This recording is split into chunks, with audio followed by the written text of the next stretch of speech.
Just as always with a club like ours, to continue to make these presentations and try to make a difference, membership is very important.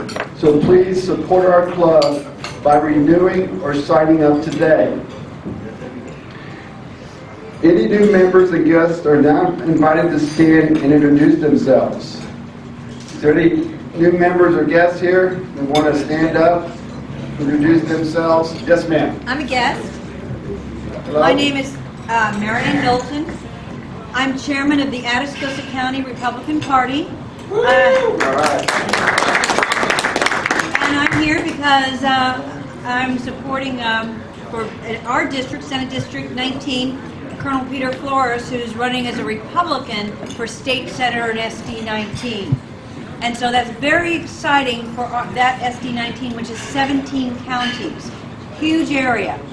And part of that area is South Bexar County, South San Antonio. So I'm up here and looking for all of you to help Peter, and I appreciate being here and being with you today. Thank you very much.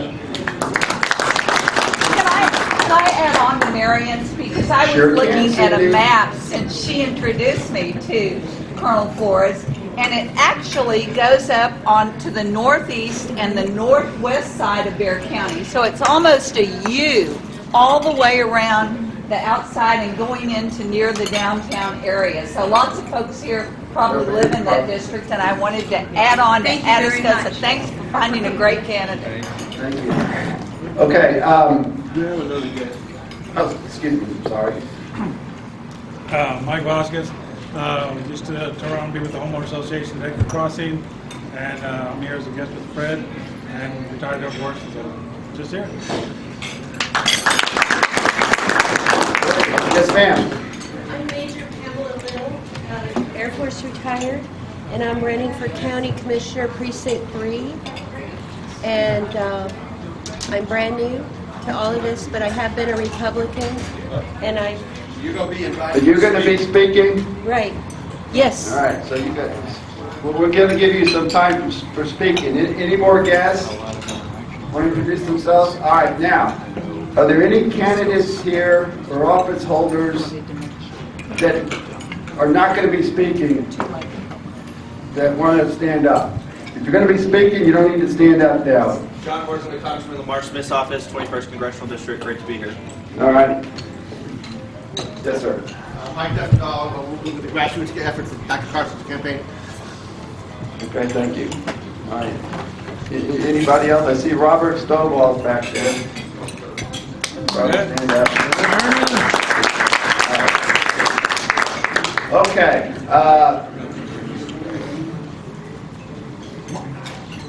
As I announced in October, the club's board has approved a plan to offer individuals an opportunity to sponsor one of our monthly meetings for a small donation. Allied Advertising, which does political signs, and right now they're pushing their political sign business. They really basically has supported our club. They're a local company here. They got about 70 employees down here off of Blanco Road, over here by Blanco and Bassey. Been around since 1952. So please support Allied Advertising. There's a table back there, right, guy, with brochures. All right, and they've got the best prices on the signs. Let me tell you. And the reason for that is because they design the signs, they help you, and they manufacture the signs. So there's really no middleman between the manufacturing process and the final product. And so that's why they're able to give the best prices on the signs for your political signs. So if you're interested in doing this, please see Guy Grace, and most of y'all know Guy, right back there. All right. Okay. Prior to beginning our program today, we will need to hold a short business meeting to elect a director for 2016. Members who are eligible to vote received a notice of the election on November 9th and then again on November 20th, along with an absentee ballot proxy bios of the nominees selected by the nominating committee and the minutes of our May 27th meeting in which you approved amendments to our bylaws. We did receive enough absentee ballots to constitute a quorum, therefore we can produce the election of the directors. So right now, I would like to get Reed Green, our secretary, to come forward and handle the election. Thank you.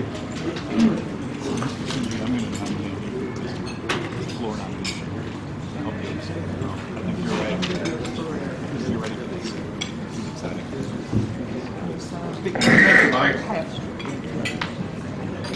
First, I'd like to express my thanks to my fellow committee members Keith Baker and Denny Koch. I don't know whether either of them are here, but I want to thank them for their good work. The committee selected 7 nominees to fill the 7 board positions. These 7 are named on the absentee ballot that members received. I would like for the nominees to stand as I call their names. Mike Bigley, Michael Berlanga, Jimmy Junkin, Jimmy's at the desk back there in the blue shirt, Fred Rungel, Leland McCrae, I don't think Leland's quite here yet, Guy Graves, and Larry Charo, back at the registration table. In addition, our bylaws provide for nominations from the floor if we have a quorum of members present by proxy and in person today. Jimmy Junkin, do we have a quorum of members present?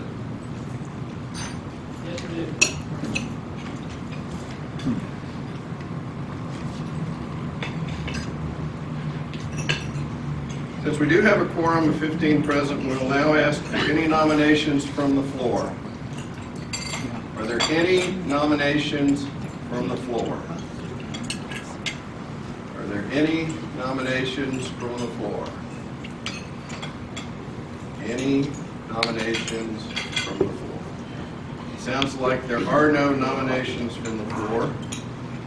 I remind you that any eligible voter may make a nomination. If any voting member wishes to vote for anyone nominated from the floor, please write down their name when they're nominated. Please raise your hand if you wish to nominate a member from the floor, and it looks like that. Each nominee is now asked to rise and give a short bio of himself if he wishes to do so. Mike Bigley. Mike's going through the line. We'll come back to him. Mike Berlanga. Would you like to give a short bio of yourself? San Antonio, born and raised, Central Catholic High School, St. Mary's University, UTSA. Been privileged to make San Antonio River water my bloodline. I'm also been privileged to be a CPA with a master's degree in tax, and I've worked with Jimmy Junkin, who's our treasurer from 35 years ago, so I can confess to having a little bit of life experience thanks to his tutoring and mentoring, not only there but also in the Republican Club that he asked me to be the vice president of programs several years ago. And since that time, with your support, we've continued to grow the membership, we've grown the attendance, and we've been impactful with seminars and with candidate forums that hopefully have pushed the window of opportunity for knowledge and for enthusiasm for the benefit of the party. Mike Berlanga, thanks. Thank you, Mike. Any questions?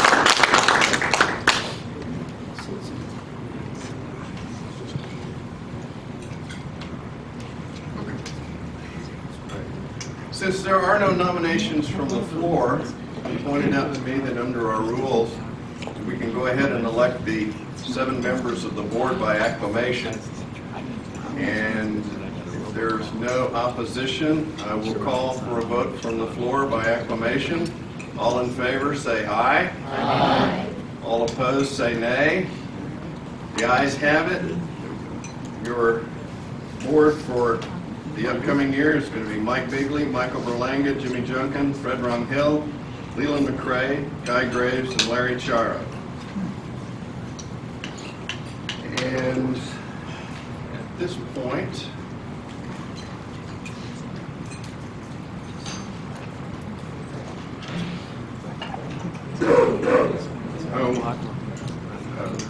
turn over control of the meeting to Mike Berlanga.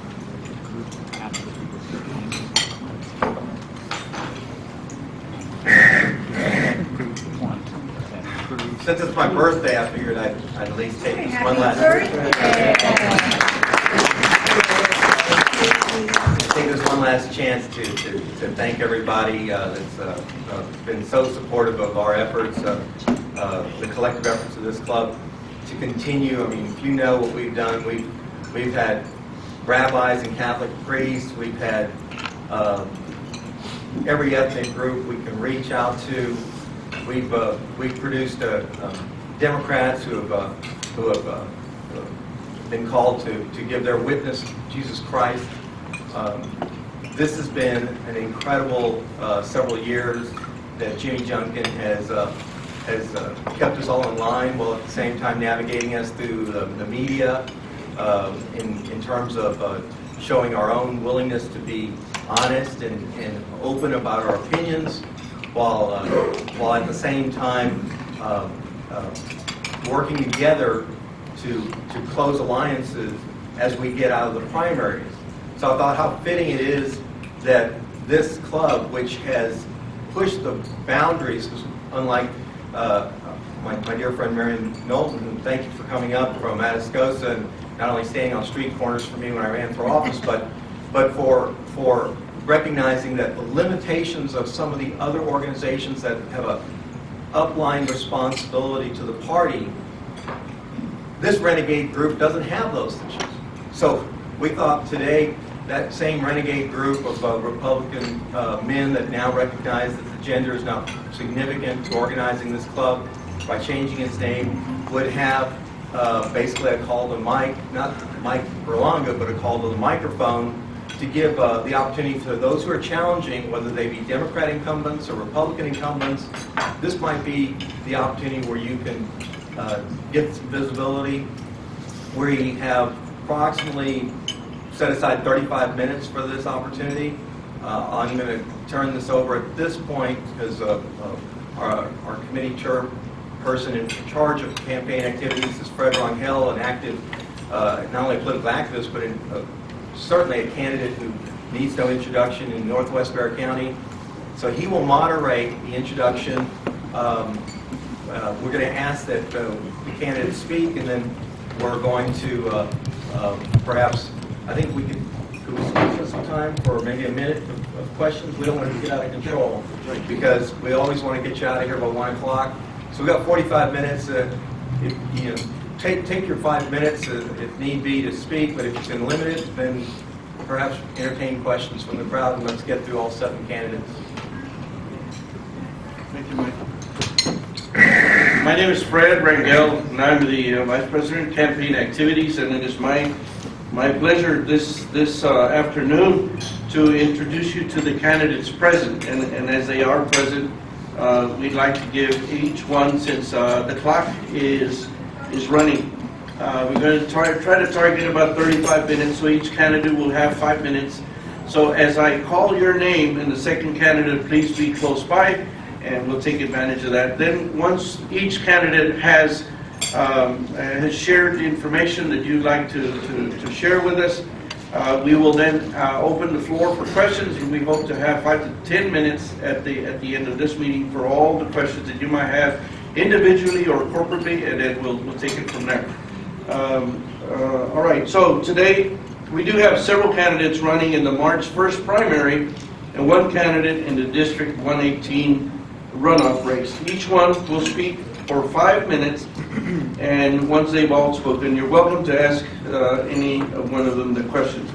Okay, first I'd like to call Matt McCall, and we have Fernando Padron on the wing. Let's welcome Matt McCall.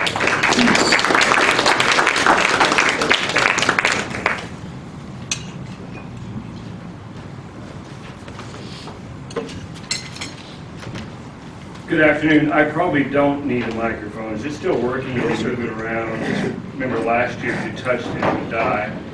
But good morning. I am Matt McCall, and I am from Boerne, Texas, and I've been a member here for a couple of years.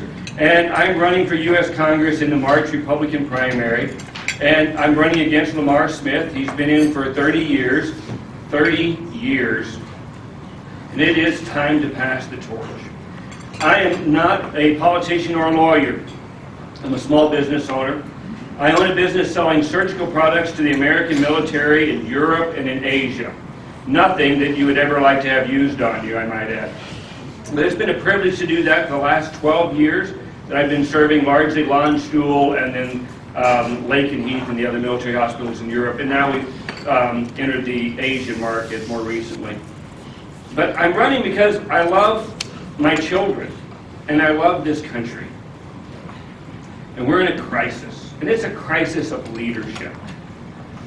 When Lamar Smith went to Washington 30 years ago, the debt was $2.2 trillion. By the end of this term, it's going to be $20 trillion. We had 3 million illegals, and now we have 13.5 million illegals. And we've had 60 million abortions. So the question is, which one of our values has he moved forward? None of them. I'm going to Washington to fight for our values. And I vow before God that I will do just that. I won't be fighting for perks, power, and prestige. I'd like to go for 6 years and turn it over to somebody else. I'm not going to give it to a Joe Strauss, forgive me, but I'll stay for 8 and then you're on your own. And I believe that if George Washington can leave after 8 years, everybody else can too. So this is a really amazing moment in our history. Every 80 to 100 years, every single society throughout all of history has had a great crisis. We've had 3, the Revolutionary War, the Civil War, and the Great Depression. I believe we're in a great crisis now. We have 48 million Americans who can't buy food for their babies and they're on food stamps. We have 96 million Americans of working age who are not in the workforce. If it wasn't for food stamps, we'd have soup lines running down Main Street and we'd have ourselves a little revolution. And it's time to get America back on track. In our personal lives, we need to get back to the Lord Jesus. And in our government, we need to get back to our Constitution. The Constitution is the rallying cry for the Republican parties. We need to be the party of the Constitution. And we need to take out the 10th Amendment, and we need to use it to cut the size of government by actually getting rid of whole departments of the government. And we can. One man who'd been there less than 3 years, Mark Meadows, just got rid of the Speaker of the House. One man can make a difference. Whether you like Donna Campbell or don't, I vote for her because she gets results. In her first term as a senator here in Texas, she moved our values on abortion forward. And I vow to do just that. I'm Matt McCall. I'm running for U.S. Congress in the March Republican primary, and I would love to have your support and your prayers. Thank you so very much.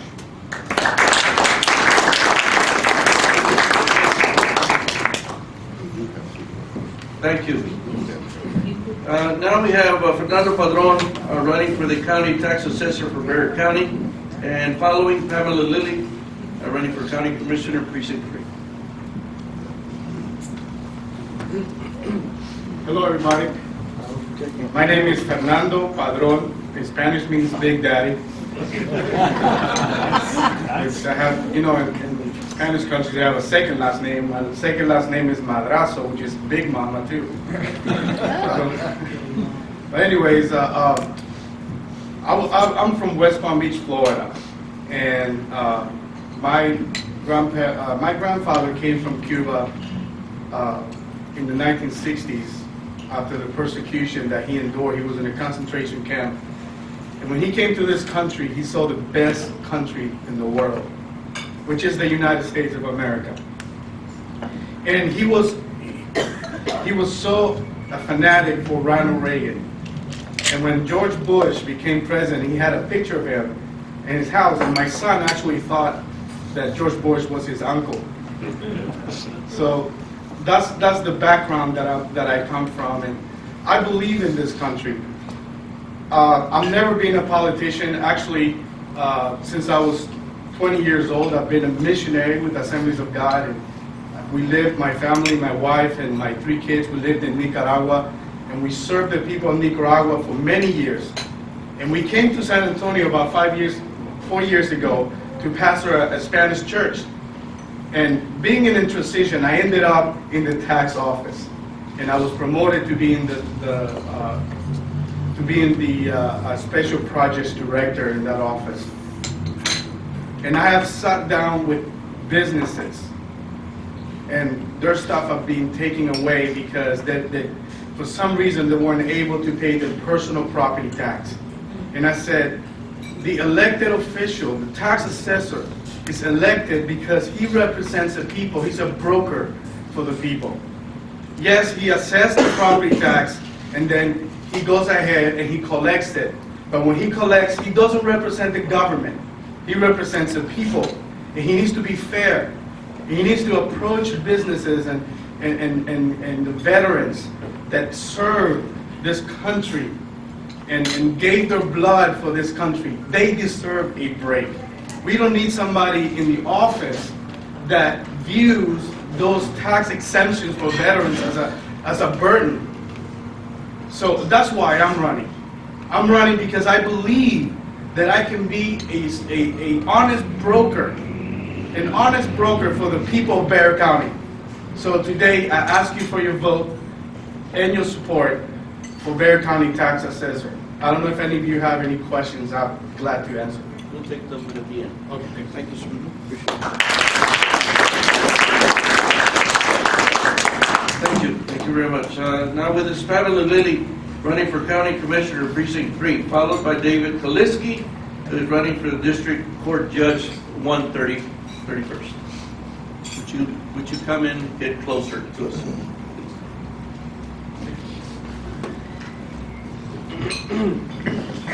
Okay, correction. My name is Pamela Lil, Lil. not Lily. Forgive me. That's okay. Okay, I'm new to all of this. My name is Major Pamela Lil. I'm a retired U.S. Air Force officer. My experience has mostly been in running an F-16 squadron at Nellis Air Force Base. But I've also done a lot of other things. From top secret command post to a civil engineering officer at Randolph. And so I have a multifaceted background. I'm from San Antonio. I'm 3rd generation Polish American. My relatives are Polish farmers here in South Texas. I'm a landowner, and I'm running for County Commissioner Precinct 3 against Kevin Wolf and Mike Kerner. I've lived in Precinct 3 for 11 years since I arrived back in San Antonio from Nellis Air Force Base. And I think it's time for real representation. And since I have 20 years experience doing various projects, I think I'm a good candidate. Thank you.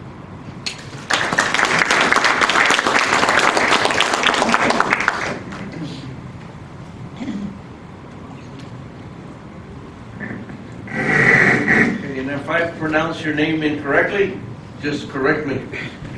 Okay, David Kaliski, running for the 131st District Court Judge.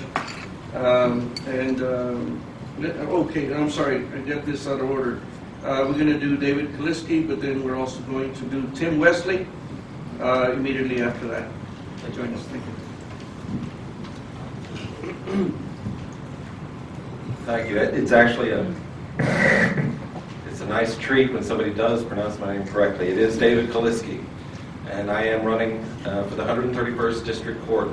This is a court that serves Bexar County. Anyone in Bexar County can vote, and it is being vacated by Judge Gabriel. An open bench. I'm unopposed in the primary, and it is a privilege to be able to serve our community and our party in November on the ballot. A little bit about me. My family came to San Antonio in the 1860s. I come from a family of service. My father was a policeman, my cousin, a San Antonio firefighter who died in the line of duty. My grandfather was an Episcopal priest, 25 years in Kerrville, St. Peter's. My mother, a school teacher. And they got stuck with a lawyer in the family. I attended TMI, graduated in 1994. Went to Emory University, St. Mary's University, and Texas Tech School of Law. I came back to San Antonio where I practiced complex litigation with some of the premier law firms in South Texas. Complex litigation, wrongful death, family matters, contract disputes. This court handles big business controversies and family law, talking about child abuse cases, custody disputes, divorces.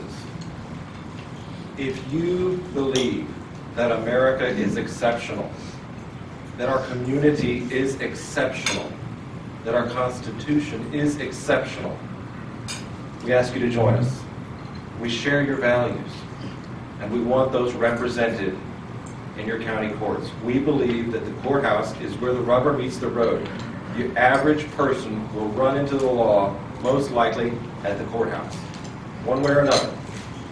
You need judges who believe in the value of good jurist decision-making, and we intend to bring that to this court. We have a great team.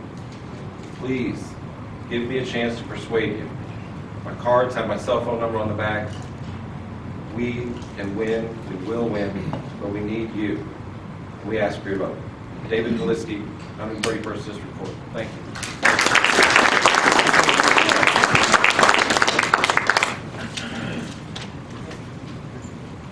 I'd like to then ask Tim Wesley, running for the Congressional District 15, and will be followed by Mike Kerner, running for County Commissioner, Precinct 3.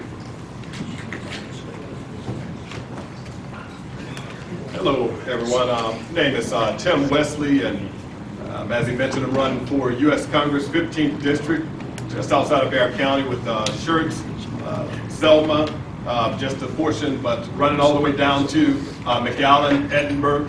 And over the years, I've thought about looking into politics. My background is that of ministry, background in military as well, 7 years active duty, 1 year Texas National Guard.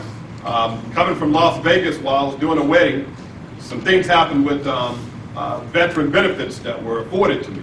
And I went in and I was able to resolve it within a matter of minutes. Afterwards, I realized, you know, if I can get this done, there's no problem. But what about the other vets that are out there? Several things touched my heart to say it's time to get into this race. One, District 15 has been blue too long. That's been too long. Also, if we look at our nation now, and I asked my wife this question, I said, if we have 1 million people to lose their lives in any other fashion, we would consider it a huge atrocity, and we would do something about it. America would do something about it. Well, we have over 1 million deaths due to abortions every single year. That is a tragedy. That's one of the reasons I'm running, to make sure we can stop that, ensure that we can save some of those 1 million lives. In addition to that, I want to ensure that the veterans that have served faithfully get the rights, the benefits that they truly earned. Not a given, but they've earned. And I want to ensure that our religious rights are protected. I want to ensure that they're protected, that we can have not only freedom of speech, but we can also have freedom to practice our faith. I want to ensure those things. So I'm running for U.S. Congress 15th District, and I want to make sure that I'm able to put God back into politics. As I told people in the past, God was at the foundation of our nation and our founding. If he was good enough for us with our founding, then he's good enough to fix this country, fix this state, fix my district, and put us back in order. Again, my name is Tim Wesley. I'm running for U.S. Congress 15th District. My intent is to turn it red for the first time. You can find me at wesley2016.com. Thank you for your support.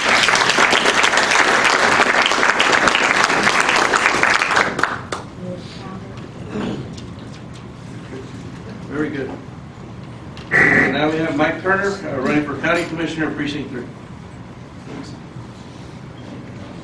All right, good afternoon, ladies and gentlemen. It's wonderful to be with you again. As many of you know here, this is not the first time I've had the opportunity to speak to you all before. I've been down here in my various capacities, but today I'm speaking to you as the candidate for Bexar County Commissioner Precinct 3 in the Republican primary on March 1st. A little bit about me, just for a background. I'm a decorated combat veteran, serving 20 years in the Navy in the intelligence and cryptology business, working national security issues. I have leadership and background experiences that drive that home. Upon retirement, I have been privileged to serve as the district director for the former Congressman Kiko Canseco here in the 23rd, the 5th largest at-large district in the United States, covering 29 counties. So I have been active. You have seen me down here in that capacity, informing you of things going on at the federal level. For the last 3 years, I have been privileged to be the regional director for United States Senator Ted Cruz. That is not an easy bill to fill, to get onto that staff.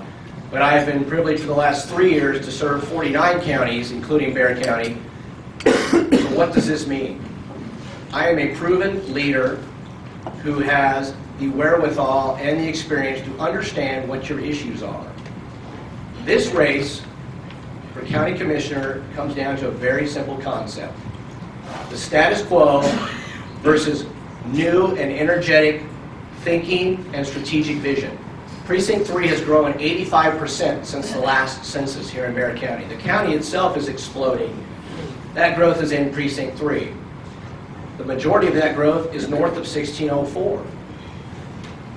Our current county commissioner has spent the last 8 years focused on the urban core of San Antonio and not on where the growth is in his county.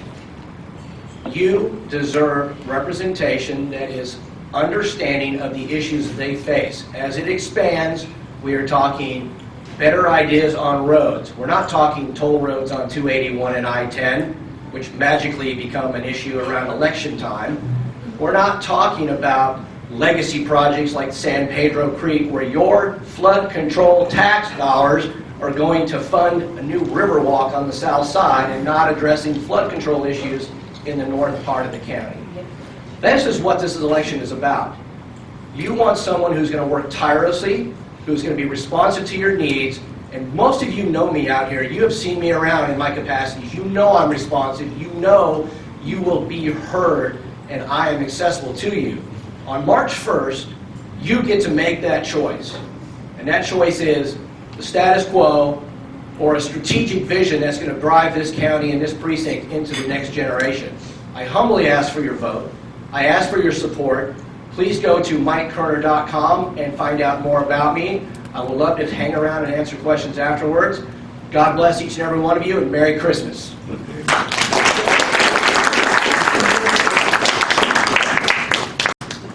Very well. I'd like to ask Peter Flores, running for the State Senate District 19. And followed by Mike Berlanga, running for Bexar County Tax Assessor. Thank you very much. Well, it's great to be here. Thank you very much for the invitation. My name is Pete Flores. I'm a Texas Republican. And I'm your candidate for Senate District 19, currently held by Senator Carlos Uresti. As was described earlier, the Senate District 19 runs in a U-shape through Bexar County. There's 800,000 residents in the district, 17 counties from here to Eagle Pass, up to Brewster County, all the way to the New Mexico line. It's one of the largest senatorial districts geographically in the U.S. But certainly it has been held up for generations under the Democratic Party, and I think it's time for it to be held by the Republican Party. And why do I believe that? I believe because the Republican Party and the values that it stands for are truly the values that the majority of we Texans believe in. We believe in family. We believe in God. We believe in life. We believe in the Constitution. And I won't go on preaching to the choir, but I believe that most Texans out there believe as we do. And so why did I step up? Well, I stepped up because I strongly believe in that as well. Let me give you a little bit about my background for those that don't know it, and I'm glad to share it. My dad was a career Air Force, served in the Air Force for 23 years and retired as a master sergeant. We traveled all over the world as Air Force brats and gained a lot of experience with them. So veterans is dear to our heart. My mother lives on veterans retirement. So why would I want to do anything to not honor, first of all, your service of my own mom? I grew up in Laredo. I went to school and graduated from high school there in Laredo and junior college. So I went to the junior college like everyone else. I'm not a rich guy. I'm a middle class guy. Never run for anything. Went to Texas A&M University and then went straight to work as a state peace officer, serving as a state game warden for Texas for 27 years. So got the chance to serve all over this great state and meet a lot of folks. Finished off my career in Austin, working as the director of law enforcement, serving as your colonel for game warden services statewide. So I've also had service here in San Antonio for 6 years when I was captain here and got to serve Bexar County, Atascosa County, and a number of our counties in the district, including during the 2 great floods we had back in the late 90s and 2000, if y'all remember those. I was right in it. Service is what we're all about, putting ourselves and stepping up. I took an oath then as a young man, like you all have, but I took a solemn oath to defend and protect the Constitution. As a peace officer, I still protect and defend the Constitution. We as Republicans defend and protect the Constitution, so I felt it is being challenged and it is in danger if this country continues going in the direction it's going, especially so under Democratic leadership. I feel that I can tell you that the state's budget is $209 billion. And we want to make sure that our money is being spent to represent what Texas truly needs. The basics of Texas: public safety, infrastructure, care for the folks that really need it the most, our children. We want to protect the sanctity of life. We want to make sure our veterans are attended for. We want quality of life, don't we? We live for that. We want it in our communities. We want it in good roads. We want it in good water. We want our public safety. We want to be safe in our communities and our borders. And we need economic value in order for all of it to come together. And that's what I believe we're the Republican Party and our agenda and what we stand for and believe in that Texas, the direction Texas should go, is another primary driver of why I feel I need to step up like you all have and run for Senate District 19. So in conclusion, we have the greatest power in the world. I hear a lot of frustration. Now, don't you hear a lot of frustration?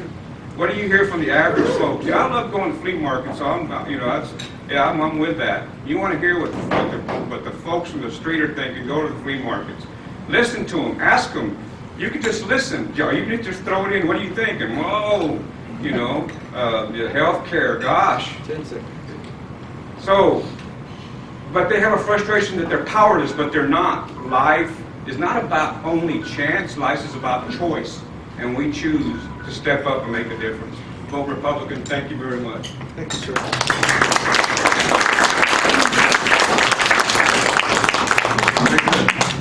Right on time. I'd like to ask Mike Berlanga, who is running for Bexar County Tax Assessor.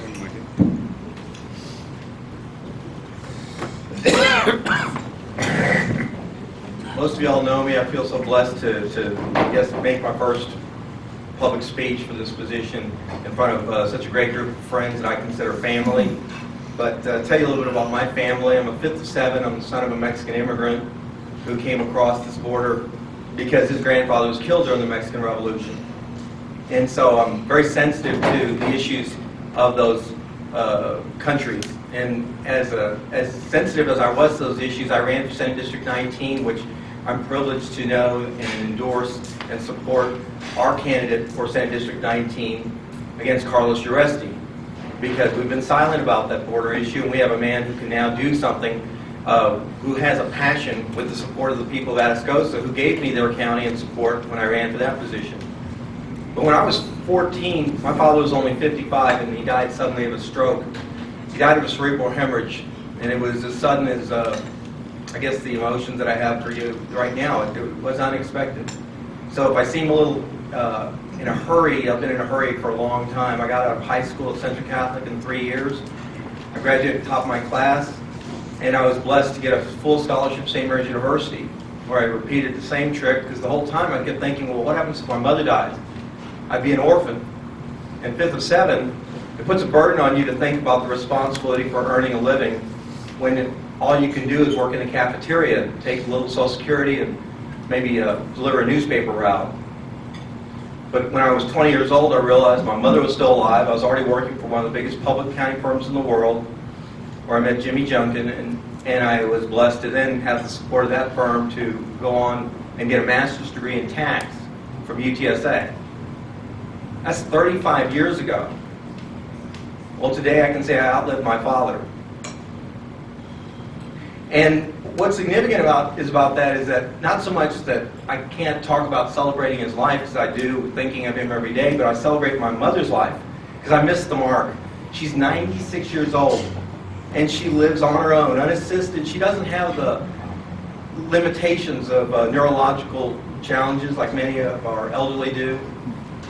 But one thing that brings us all together in a challenge of culture that's neither Democrat or Republican, neither Hispanic, black or white, neither Catholic or Protestant or Jew, is that we have overlooked the opportunity to restore the dignity of the elderly, to give hope to the young, that they can actually have the American dream, that they can own their homes, that they don't have to be herded into senior apartment communities because they can no longer afford it.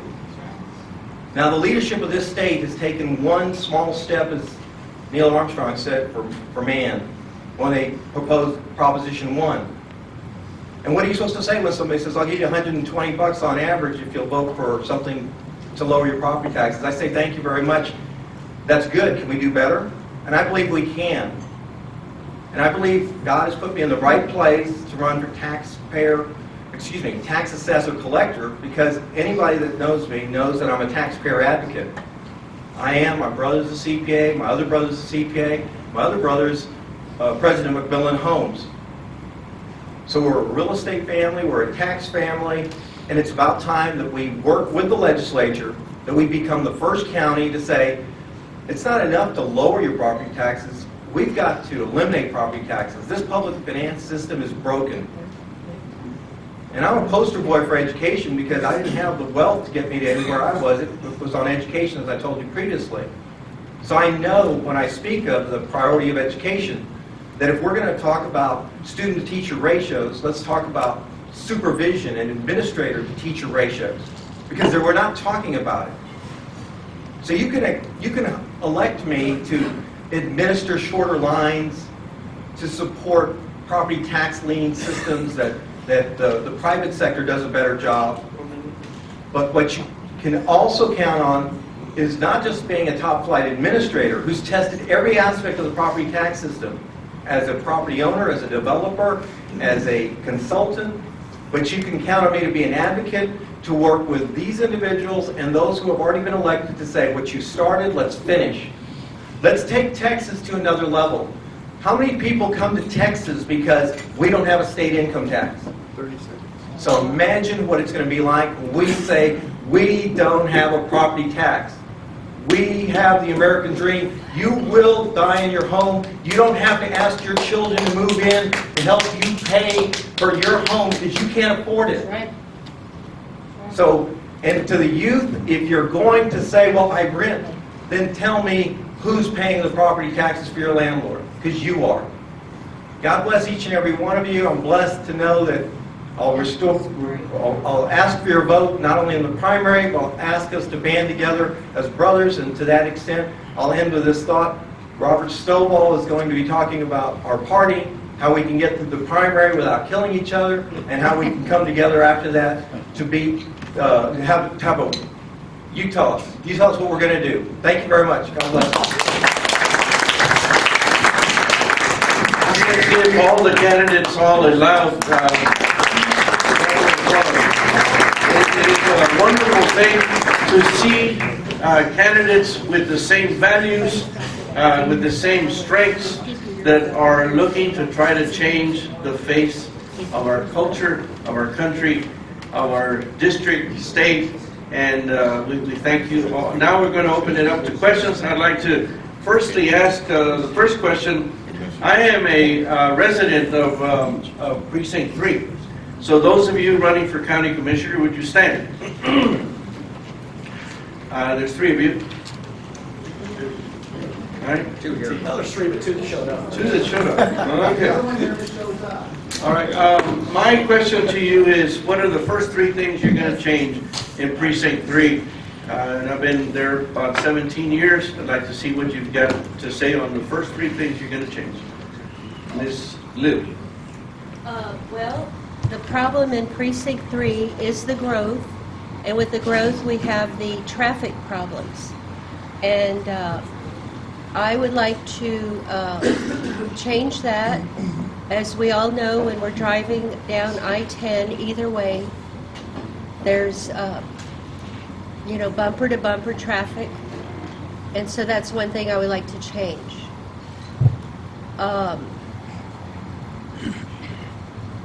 Let's see.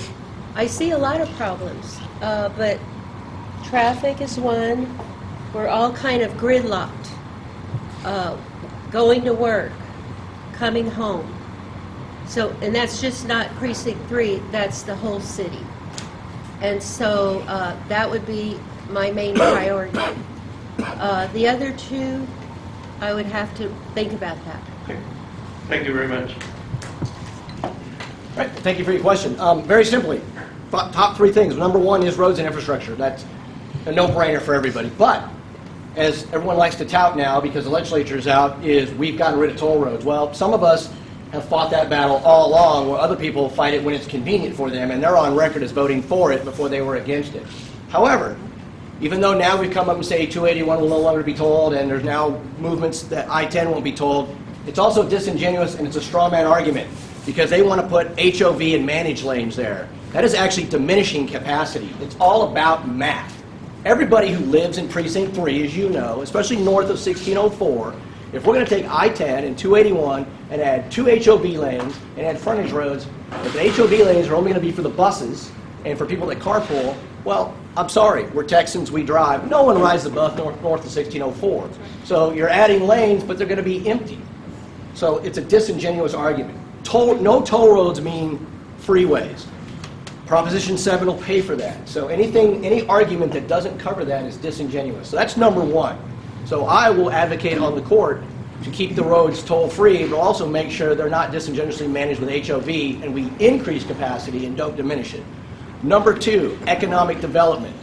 All we do is we talk about spending your money, $9 million to buy a soccer stadium, with the hopes that maybe a soccer team will come here. Well, as many of you know my background, I worked in the intelligence business and cybersecurity for a long time. San Antonio, Texas is number 2 in the country for cybersecurity and IT infrastructure businesses. That is an economic driver, but it's a 2-part driver. As NSA resettles here, as cybersecurity becomes mainframe, as the Air Force sets up their cybersecurity here, those create jobs that create opportunities. Cyber industries are moving here, lock, stock, and barrel. The only city that's even above us for cybersecurity is that area right around NSA at Fort Meade and Annapolis. We can surpass that easy with a good strategic economic vision. But the second part of that is the education. We need to get back into schools. We need to support Cyber Patriot and these programs here for STEM to make sure we have a workforce that will drive that economic development. The businesses are coming already. Good economics. The workforce isn't here. They're bringing folks in. We would rather take the folks here, make sure they're up to speed to fill those jobs, and double that economic capacity. And third is public safety. One of the principal charges of Commissioner's Court, public safety. The Sheriff's Office, the jail. We have to manage those. We have to continue to make sure that our sheriffs and our deputies have exactly what they need to do their job. And more importantly, that our constable up there, who has done a bang-up job, gets what he needs and doesn't get cut for his work to keep our public safe, because as we continue to grow and it can't be handled by the Sheriff's Office, your constable is going to be your savior. So those are my top 3 priorities. Thank you very much. Thank you. Now we open the floor to the questions at hand to any of the candidates who spoke. Yes, sir. I've got a really good question. I think the most frustrating thing with county government is being elected District 3, you'll be the only Republican on the court. So inevitably, we always lose out on the big votes, especially with the legacy programs that end up costing the county a lot of dollars. So I'd like to know how you guys would reach around across the aisle to work with those folks, but then also how you will help in electing Republican representatives for those respective county precincts. I know what I've seen from our county representative in the past is when we pull up candidates that run in Precinct 4, Precinct 2, Precinct 1, there's always crickets, there's silence, there's no support helping those guys develop their campaign infrastructure so we can get more Republicans in the precinct. So that's what I'd like to know. Question? Well, it's to the county commissioners, because I'd like to see them working with other candidates in other county precincts once elected and getting Republicans elected. It's a great question. I'm happy to tackle it. It's real simple. I can do math just like you can, and that's the story we hear. Oh, I can't make that vote. It's 3-1. We'll never pass. Okay. Well, as your county commissioner and a proud Republican, I understand math. It is 3-1. However, just like we do when we go to Washington D.C. and cop out, you still have to make the argument. You still need to make the vote. You're not going to win every vote. I can do math as simple as you can. But you can bring the argument to the public's attention. For too long, Commissioners Court operates in the back rooms. It operates by consent votes, which means if you don't oppose it, you're for it, but there's no record vote, so your representative is not on record for what he actually stands for, okay? So the first two things I will do to bring to your answer to your question is we're going to force those discussions into the public forum in Commissioners Court where minutes are taken and votes are recorded. And I will stand firm on my principles and I will fight for those votes and I will fight for what you want for. I will continue to make that argument. Number two, and the most important thing about having a true conservative in that seat, 10 seconds. Redistricting is coming again, and redistricting means we're going to have to reallocate forms. With the growth of Precinct 3, those folks are going to have to go somewhere else to equal those precincts out. And you need an advocate on that court that's going to make sure they're well represented to make 2 and 4 viable Republican districts. And you need someone to fight for that. So thank you very much. Okay, well, I'm new to all of this, but I would say communication, I would speak to Hispanics and people in other courts and see what they think. And I understand your point, and I would like to work with you to solve this problem. Thank you very much. All right, since we have 5 minutes, we'd like to also have Robert Stovall come address the group here for the last 5 minutes, if you would, please. Thank you.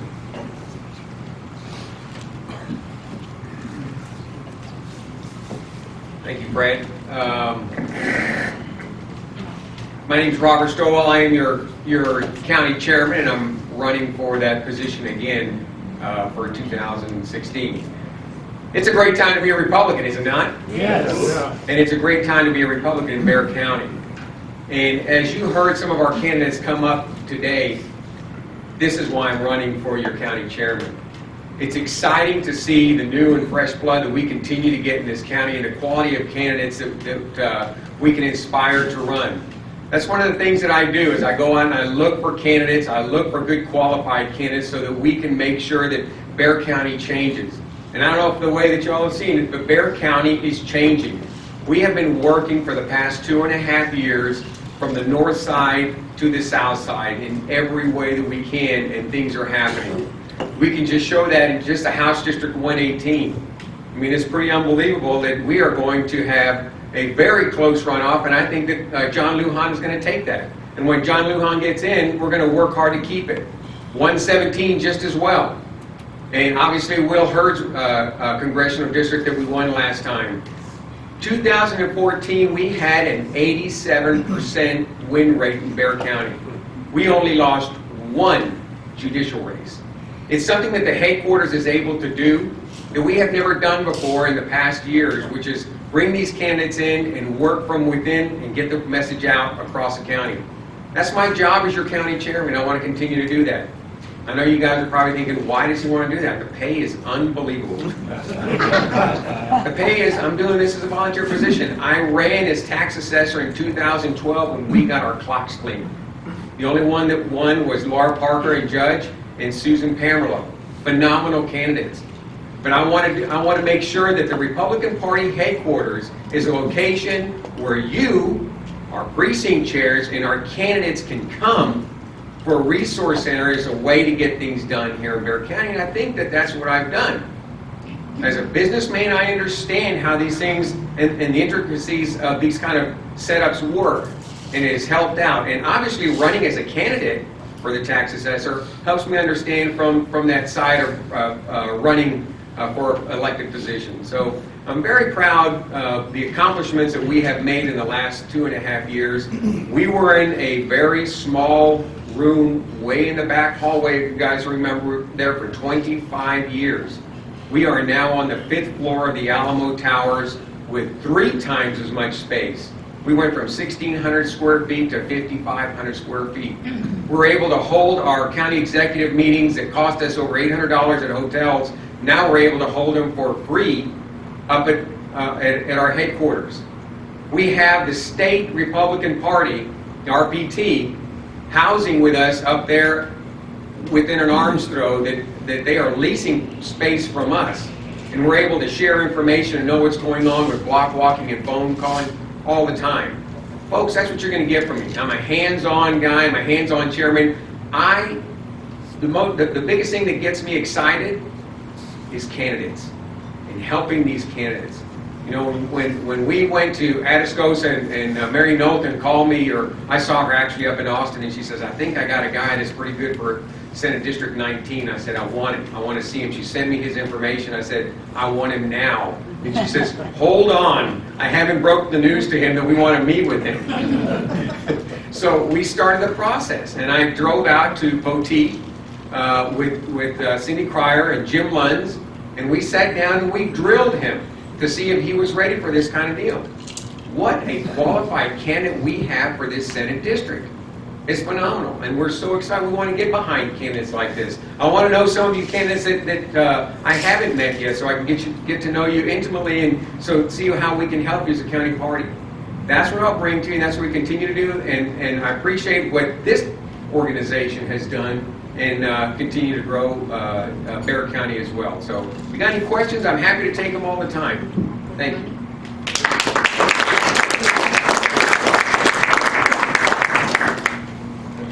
I'm going to turn this back over to our program director, Mike Berlanga.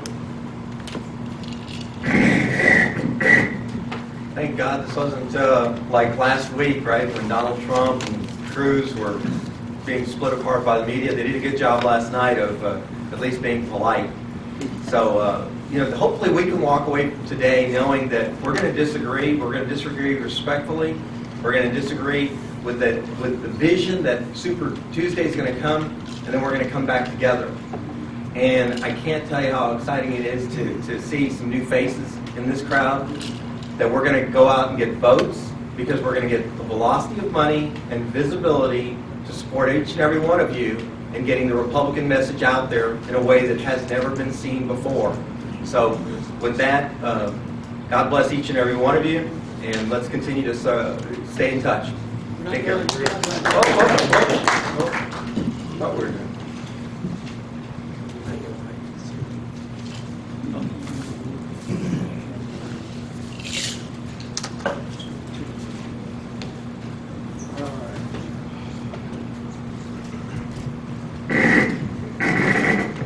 Just to close the meeting, I'd like to thank our 7 elected board members for their willingness to serve.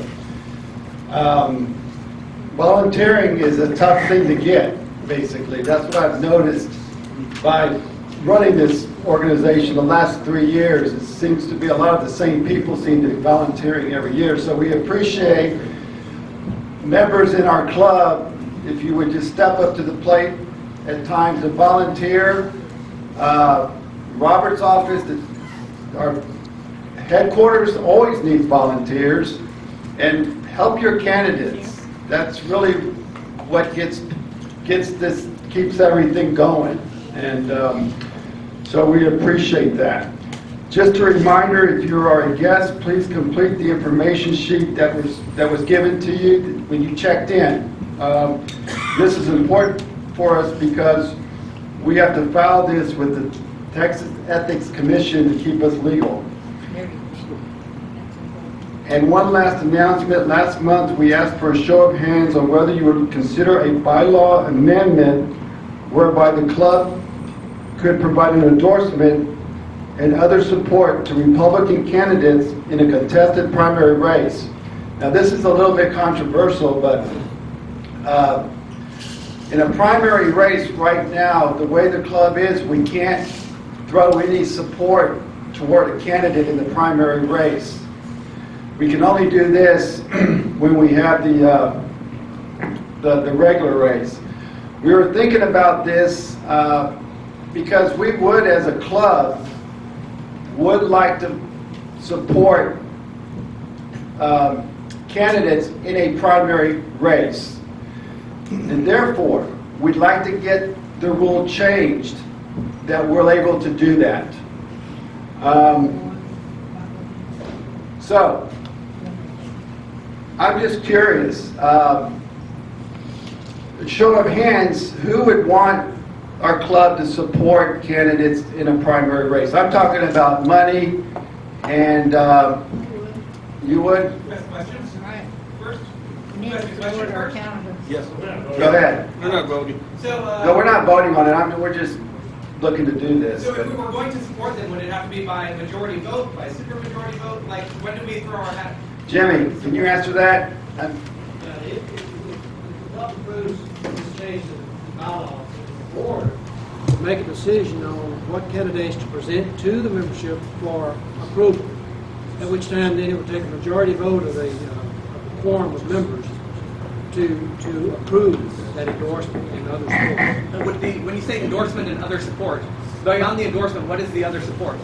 Probably financial, small financial, because obviously we can't afford, we don't have a lot of money as a club. But we would contribute money. Financial support. I just, I guess what one could say that this supports more challengers than the incumbents per se. I mean, in a lot of ways, but